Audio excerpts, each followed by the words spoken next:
भगवान को समझने वाले भक्त होने चाहिए, तब भगवान दर्शन देते हैं, ऐसे नहीं देते हैं।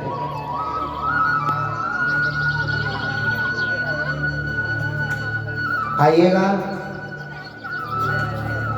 भगवान की कथा में प्रवेश करें। देखिए भक्त लोग तो ज्यादा ना है, क्योंकि भैया लोग बहुत कम हैं। अच्छा ईमानदारी से बताना, किन किन के पति शराब पीते हैं, ईमानदारी से बताओ, हाथ खड़े करके। और जो भैया बैठे हो वो भी हाथ उठाएं, जो जो पीते हैं। हम तो वैसे उठाएंगे ना, चाहे पिए या ना पिए। ऐसे बदनामी कैसे कर देंगी? हाँ, और सब ऐसे बैठे हैं, मैं क्यों बता दूं अपनों को। हाँ। और जब मुझसे पूछना हमें ना, गुरुजी देखिए होंगे तुम्हारे दौरे आई, पूछने में कि बताओ बहुत शराब पिए हैं। अरे आप बताओ ना,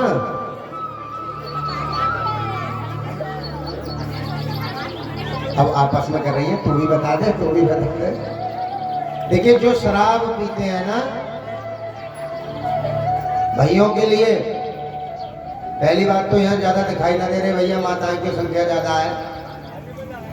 और जो घर बैठ के सुन रहे हैं मेरी कथा, वो सुन लें जो शराब ज्यादा पीते हैं। देखिए पहली बात तो शराबी के घर प्रतिदिन झगड़ा होगा। दूसरी बात, शराबी के बच्चे परेशान रहेंगे। तीसरी बात, शराबी की कोई इज्जत नहीं कर सकता। चौथी बात, शराबी के घर कभी पैसा रुक नहीं सकता। कितनी हानि हो गई है। पांचवी बात, शराबी की जिंदगी ज्यादा दिन तक चलती नहीं,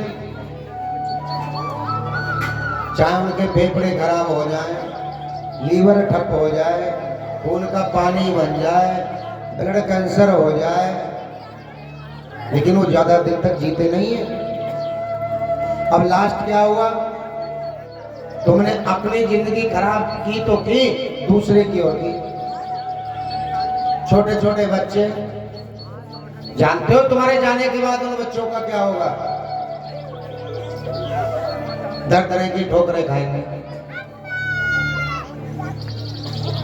जो समझदार, देखिए शराबी भी दो प्रकार के होते हैं। एक तो शराबी समझदार होते हैं, और एक शराबी ऐसे होते हैं जो नाली में पड़े होते हैं, गाली वाली देते हैं। एक शराबी ऐसे भी होते हैं जो शराब पीते तो झगड़ा करते हैं, और बिना शराब के बड़े सीधे साधे लगते हैं, बोलते भी ना। और जब शराब पी लेंगे तो उनसे बड़ा कोई राजा नहीं। अभी पिछली कथा की बात बता रहा हूं मैं, बिल्कुल सच्ची बात। चाहे आपसे हम बात भी करा देंगे अगर कोई भैया बात करना चाहे। अभी जिला बिजनौर में हरेवली में हम कथा करने गए तो एक माताएं थी, वो आकर के रोने लग गई हमारे पास। गुरुजी बहुत परेशान हुई थी। क्यों? एक ही बेटा है, शराब पीता है। हमने कहा बहू को भी मारता होगा? बोले हाँ गुरुजी। हमने कहा तुमसे भी उल्टा सीधा बोलता होगा? बोले मानने को आ गए मुझे भी। हमने कहा किसी प्रकार से उन्हें यहाँ ले आओ। और देखिए एक बात बता रहा हूँ, जो शराबी होते हैं ना, वो कथा में भी बहुत काम आते हैं। जो ज्यादा पी लेंगे ना, तभी हमने चलो आनंद देखने चल रहे हैं। और जो हल्की मोटी पी लेंगे तो नांगे क्यों कि यार तू क्या करेगा, कथा में जाके ज्ञान की बातें चल रही है ना।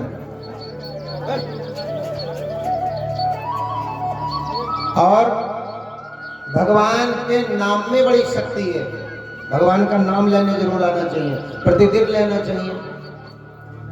अब वो माताएं बोली, हमने कहा उनसे किसी प्रकार से एक बार तुम हमारे पास ले आओ।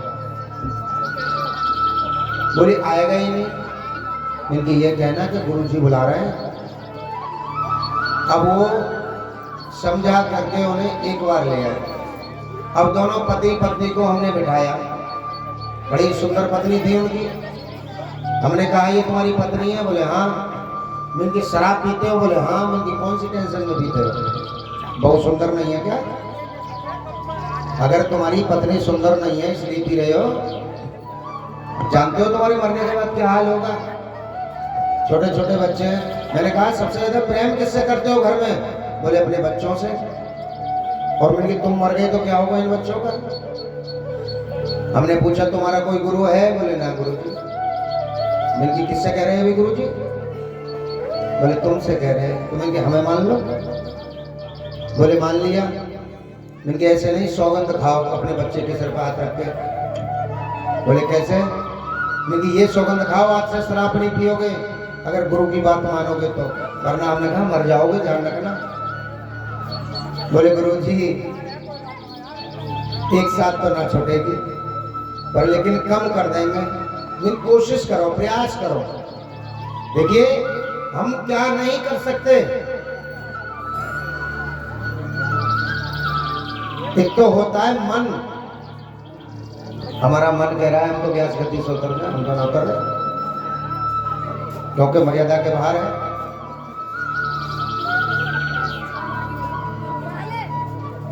अब हमने 2 दिन बाद उनसे पूछा, उनकी माता से, तो बोली पंडित जी रोज पीता था, आज 3 दिन हो गए अभी तक तो पीना। लेकिन जब भी पिए मेरे पास फोन करना। इसीलिए तो कहते हैं कि बिना गुरु के तो ज्ञान नहीं, बिना गुरु के मोक्ष की प्राप्ति नहीं। अब एक माता थी, एक बहुत बड़े शराबी है, शराब पीते थे रोज प्रतिदिन। देखिए जो शराबी है उनके लिए सुना रहा हूँ, शराब पीते थे प्रतिदिन। अब एक दिन शराबी के सीने में दर्द हुआ। जी के बच्चों जी के क्या नाम है? पीतम। ये श्रीमान पीतम 20 रुपए और भगवान कन्हैया जी के वस्त्र दान करें। भगवान से प्रार्थना धन को शुभ कार्य में लगाएं। अच्छा ईमानदारी से बताओ, कथा अच्छी लग रही है सबको? हैं? हाथ खड़े करो, किस किस को अच्छी लग रही है? कंजूसी कर रहे हो पर तुम दुष्यंत कैसे बैठे हो भैया? कॉपी लेके घूमो इन माताओं में। ना आप घूमो ना, अब घूमो। हाँ घूमो, सब करेंगे सहयोग। अगर जितनी भी माताएं बैठी 20-20 भी सहयोग करेंगे तो भी पूर्ति हो जाएगी। अब शराबी के क्या करेंगे? शराबी के सीने में जब दर्द हुआ तो शराबी के जब कभी कभी दर्द होता है ना, तो शराबी सोचता है यार एक पी लो थोड़ी सी, ना जाने दर्द बंद हो जाए। शराबी ने सोचा यार ठेके पे चलना है, दर्द बंद हो जाएगा, लेकिन दर्द और बढ़ गया। 1 दिन हो गए, 2 दिन हो गए, 3 दिन हो गए दर्द को होते होते। शराबी बोले भाई डॉक्टर के पास जाना ही पड़ेगा, पीछेगी नहीं। डॉक्टर के पास गए और डॉक्टर से जाकर बोले डॉक्टर साहब मेरे सीने में दर्द है। डॉक्टर साहब बोले ब्लड टेस्ट होगा, खून टेस्ट। डॉक्टर साहब बोले एक काम करो, खून टेस्ट होगा और तुम परसों आना। बोले जी ठीक है डॉक्टर साहब। अब वो व्यक्ति परसों पहुंचे और जाकर के डॉक्टर साहब के पास बैठ गए दुकान पे। बोले जी बताओ डॉक्टर साहब रिपोर्ट में क्या आया? तो उसकी रिपोर्ट देख करके डॉक्टर साहब रोने लग गए। जब रोने लग गए, अब वो व्यक्ति शराबी व्यक्ति बोला एक बात बताओ तुम क्यों रो रहे हो? डॉक्टर साहब बोले ये बता तेरे बच्चे कितने कितने बड़े हैं? बोले जी डॉक्टर साहब 5-5, 6-6 साल के हैं। डॉक्टर साहब बोले मैं इसलिए रो रहा हूं कि तेरी 10 दिन की जिंदगी है, तेरी रिपोर्ट में आया ब्लड कैंसर है, तुझे बचेगा नहीं, 10 दिन में मर जाएगा। अब ये बता कि तेरी उम्र कितनी हो गई? बोले 35 साल। कभी माता पिता से प्रेम किया? बोले ना गुरु जी। डॉक्टर साहब नहीं किया। कभी पत्नी से प्रेम किया? बोले नहीं किया, रोज झगड़ा होता है। बोले देख ले 10 दिन की जिंदगी है। अब वो शराबी घर को चल दिया। शराबी प्रतिदिन 100-150 रुपए की शराब पीते थे। उन्होंने सोचा भाई आज शराब नहीं पीनी, हलवाई की दुकान पर गए, मीठे का डिब्बा ले आए और मीठे का डिब्बा ला करके अपनी पत्नी को दे दिया। बोले कहाँ सुनते हो? बोले हाँ लो ये मिठाई तुम खा लेना, थोड़ी माँ को खिला देना और बच्चों को बांट देना। अब उनकी घरवाली बोली, हे भगवान, आज से पहले तो इन्होंने कभी मिठाई न लाई, आज कैसे मिठाई ले आए जो बच्चों को भी खिला दें। और बड़े प्रेम से कह रहे हैं आज तो मिठाई खा लेना। कुछ देर बाद अपनी पत्नी से बोले, अपना भी ख्याल रखा करो। पत्नी बोली, बड़ा प्रेम दिखा रहे। एक दिन हुआ, 2 दिन हुए, माँ के पास फिर तो रोज जाए, माँ के पैर दबाएं। माँ बोली, आज से पहले मेरा बेटा कभी पैर दबाने ना आया, लेकिन अब क्या बात है, चल रहा सब ठीक तो है? बोले, हाँ भैया सब ठीक है। अब माँ तो माँ ही होती है, माँ समझ गई कुछ ना कुछ कारण तो है जिससे कि मुझसे छुपा रहा है। आज 35 साल की आयु हो गई, कभी मेरे पैर दबाने नहीं आया, मेरे पैर छूने नहीं आया। अब तो रोज सुबह को भी शाम को पैर छूता है, पैर दबाता है। अब बोले, 1 दिन 2 दिन 3 दिन 4 दिन, जब 9 दिन हो गए, 9 दिन बाद शराबी बोले अपनी पत्नी से कि सुनते हो? बोले, हाँ, आज बच्चों को स्कूल मत भेजना। जब 10वां दिन आया, वो जानते थे 10वें दिन मृत्यु हो जाएगी। अब पत्नी बोली, महाराज तुम बच्चों को क्यों रोक रहे हो, बच्चे तो स्कूल जाएंगे। बोले, नहीं, आज मेरा मन है कि तुम बच्चों को मत भेजना। बोले, जी ठीक है।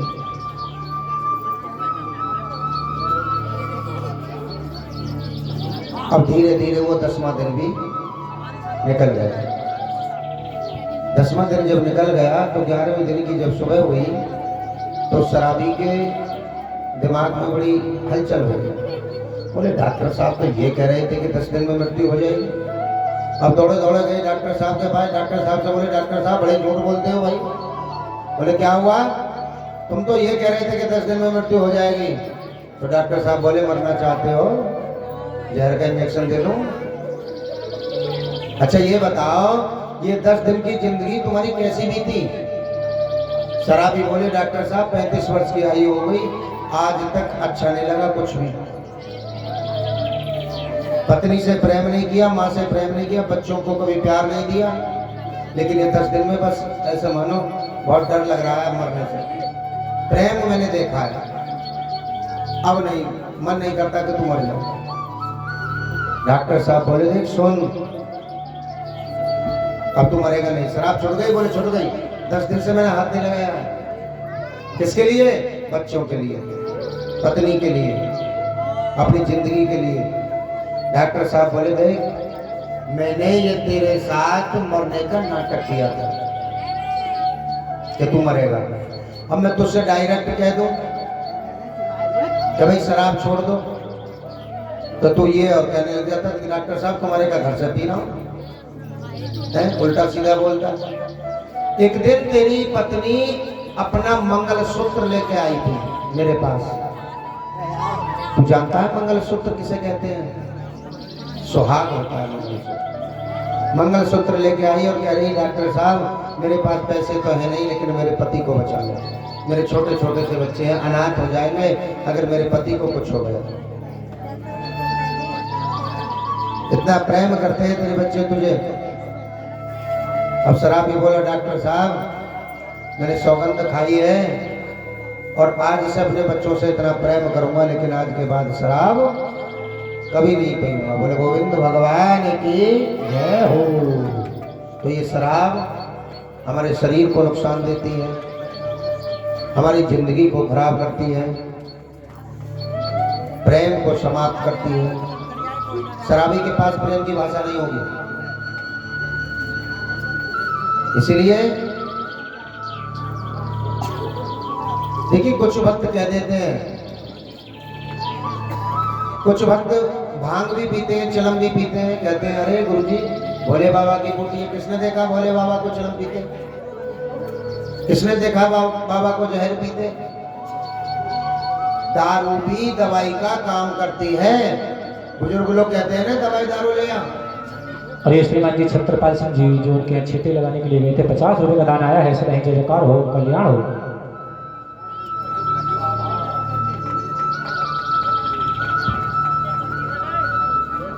बुजुर्ग लोग कहते थे दवाई दारू ले आओ। लेकिन आजकल लोगों ने मनोरंजन बना लिया।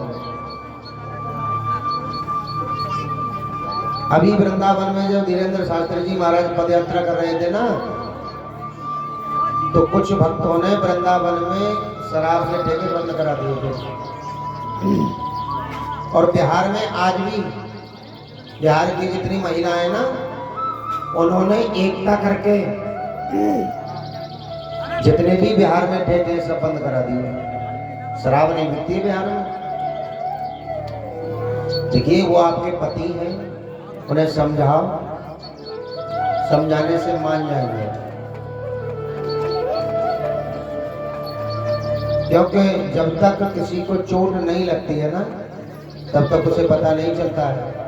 एक बार जब चोट लग जाए ना, तो उसे पता चल जाती है। बोलिए गोविंद भगवान की जय हो। जय जय श्री राधे श्याम। आइएगा, भगवान की कथा में रसपान करें। भगवान की वो पावनमयी कथा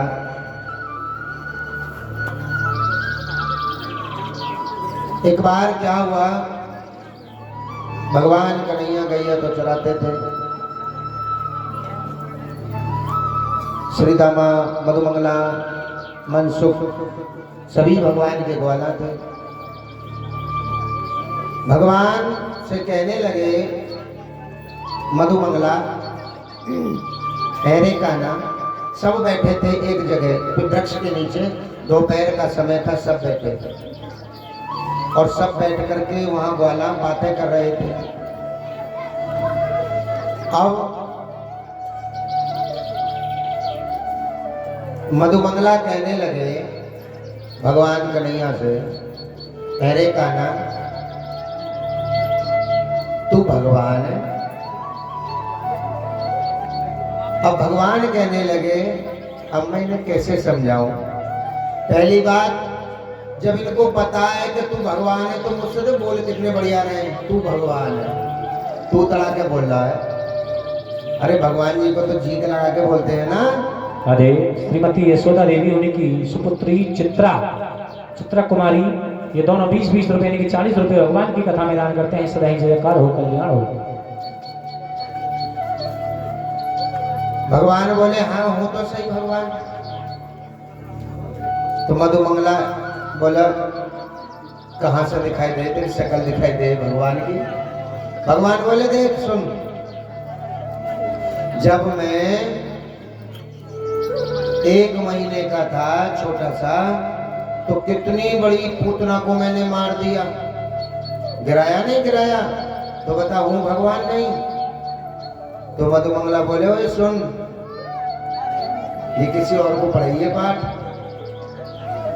वो जब पूतना लेके तुझे उड़ी ना आकाश में, तो चील से टकरा गई, ऊपर से गिर गई है पूतना।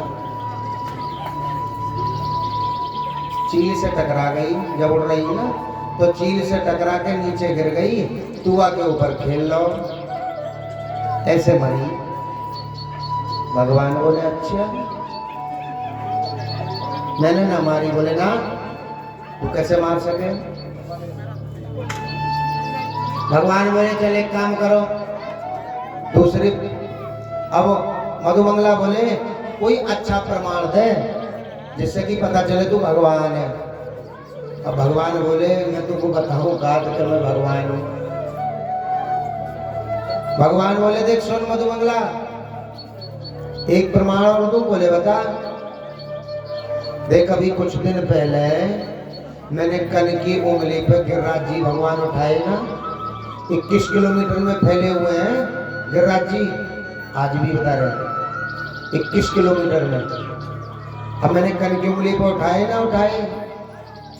तो मधुमंगला बोले, देख बकवास मत करे, ये तो जरूर है कि तूने कन की उंगली पे उठाए, लेकिन नीचे से डंडा तो हमने भी लगाए सबने। हम भी तो अपना अपना डंडा लेके गए। अगर हम डंडा हटा लेते तो तेरे ऊपर गिर जाते गिरिराज जी। भगवान बोले, अब मैं कैसे समझाऊं, इनके तो समझ में ही ना आ रही कोई बात। अब भगवान बोले, अगर इन्हें मैं अपना रूप दिखाऊं तो ये कैसे डर जाएंगे। कि हमारे बीच कैसे गाना खेल लो। तो भगवान बोले चल कोई बात ना, मैं भगवान ना हूं, मैं कोई अपने आप को भगवान बता रहा हूं। कि ना मधुमंगला बोले हमने सुनी है जगह जगह के में कि नंद बाबा को लाला तो भगवान है। अब भगवान बोले भाई इनका वहम दूर करना पड़ेगा। तो भगवान बोले तुझे प्रमाण दो, प्रत्यक्ष दिखाऊं मैं भगवान हूं। बोले दिखा।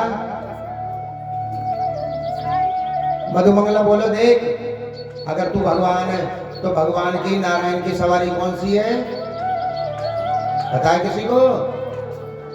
विष्णु भगवान किस पर चलते हैं बैठ करके, गरुड़ों पर। विष्णु भगवान की सवारी कौन सी है, गरुड़। मधुमंगला बोलो बुला गरुड़ों को। भगवान बोले और देख जाने भगवान के 12 भुजाएं, तेरी तो 2 ही भुजाएं, कहां से भगवान दिखाई दे रहा हो तुम। तो भगवान बोले एक काम कर मधुमंगला, तुम चारों पांचों जितने बैठे हो ना पहले आंख बंद कर लो और जब मैं कहूं खोल दो तो आंख खोल ली। अब मधुमंगला, श्रीदामा, मनसुख सभी ने आंख बंद करी। भगवान ने गरुड़ को बुला करके गरुड़ पे बैठ गए और भगवान ने अपना चतुर्भुजी रूप 12 भुजाओं वाला दिखा दिया। बोले गोविंद भगवान की जय हो। भगवान बोले अब खोल ले आंखें। अब आंखें खोल ले। आंखें खोल के मधुमंगला बोले ये तो वास्तव में भगवान है। अब वही बात प्रेम की भाषा। भगवान गरुड़ पे बैठे तो मधुमंगला बोले ओए, कान्हा जी से कह रहे इसी तरह से जैसे मैं कह रहा हूँ, ओए अकेलो मत बैठे, हम भी बैठेंगे गरुड़ पे, हम भी तो बैठेंगे, अकेलो बैठ के दिखा रहा हूं तू। कन्हैया जी बोले सुनो, ये केवल मेरी सवारी है, तुम्हारी सवारी नहीं है। लेकिन भगवान ने कितने ऐसे प्रत्यक्ष प्रमाण दिखाए, लेकिन भगवान नहीं चाहते थे कि मेरे भक्तों को पता चल जाए कि मैं भगवान हूं। आज भी आते हैं भगवान तो वृंदावन में। कौन कौन गए हैं वृंदावन, हाथ खड़े करो। वृंदावन सब गए हैं। निधिवन कौन कौन गए हैं घूमने, निधिवन 1-2 ही गए। वृंदावन में है निधिवन, वहां तुलसी के पेड़ हैं आज भी, और वो रात्रि में गोपिकाएं बनते हैं। आज भी सच्ची बात है। कभी सोच रहे हो गुरुजी पौराणिक कथाएं सुना रहे, आज भी जितने भी तुलसी के वृक्ष हैं वो रात को गोपिकाएं बन जाते हैं और भगवान रास रचाने आते हैं। एक दिन भगवान जब रास रचा रहे थे तो रास मंडल करते थे भगवान शत पूर्णिमा की रात। अब रास रचा रहे थे तो प्रतिदिन रास मंडल में